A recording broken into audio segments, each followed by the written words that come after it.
Elder Seymour B. Young was the next speaker. He did not anticipate the pleasure of addressing the saints this afternoon.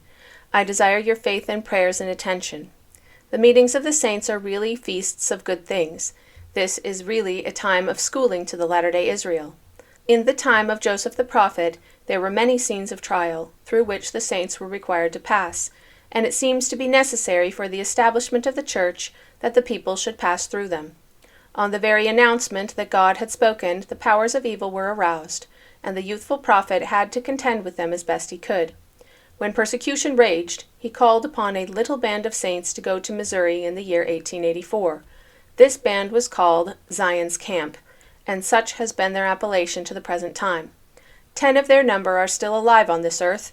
They have gone behind the veil and are laboring and moving for the cause of this people in the courts above. After this band had arrived in Missouri, a fearful scourge in the shape of Asiatic cholera broke out among them. Joseph stood among his brethren at that time as long as he was permitted, until the Lord told him to stand out of the way or to be destroyed. Departure from the way of the Lord was this time, as always, visited by the Lord's judgment. 2 years after this, the prophet proclaimed, at the time of the organization of the Quorum of the 12, "I have seen those who were with us in Zion's camp, and met their deaths by the scourge of cholera, and if I ever receive a crown as bright as theirs, I shall be satisfied forever afterwards." This was his testimony concerning the brethren.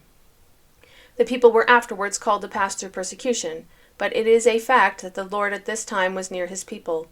All the prophet had to do was to inquire in regard to any line of conduct or doctrine, and he received an answer. The Lord was near to him and to the people. The greater the tribulation, the greater the blessing. In looking over this, I am satisfied that had we not been called to pass through such scenes, we would not have been able to keep the faith, or to obtain the blessings upon our labors which we have received. When the saints have obeyed their leaders, they have always had manifestations of God's power in bringing them safely through all difficulties. After the saints had left Nauvoo and the camp of Israel was located between the Missouri and Mississippi rivers, the government requested them to furnish a battalion to go to Mexico and fight the battles of our common country. In the condition of poverty and exile in which the people then were, there was no need of complying with that request. They were utterly destitute, and yet the government made the demand on them to go and protect the interests of the country. Brigham Young, with the eye of a prophet, saw the necessity of yielding obedience, and he said to Colonel Allen, "You shall have the number required, even if the leading elders have to go." The wisdom of the Lord, pressed through Brigham Young, was manifested in this answer. It proved that this people was a loyal people, that there was nothing they so much desired as the welfare of their common country. Although ostracized by a few wicked people, they felt confidence in the general government.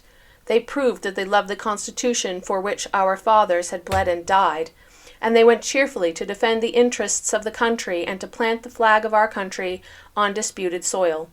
When Brigham Young led his band of pioneers to Utah, he consecrated this land for God, but took possession of it for the general government.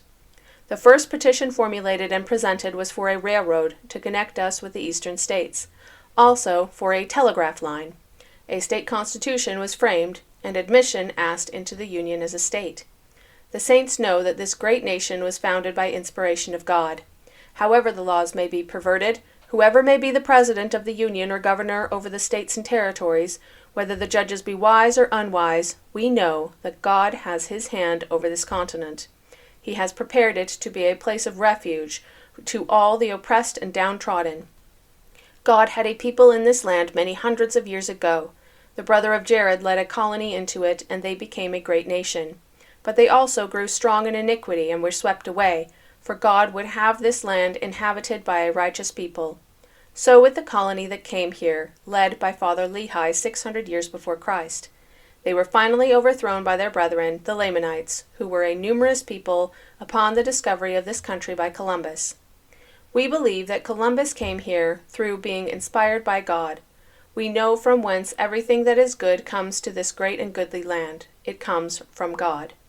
The majority of the saints are from the States, or have been born and raised here, and have learned to love the country's institutions. Although patriotic, they have been misunderstood and consequently persecuted, as they still are. But the time will come when we will be understood.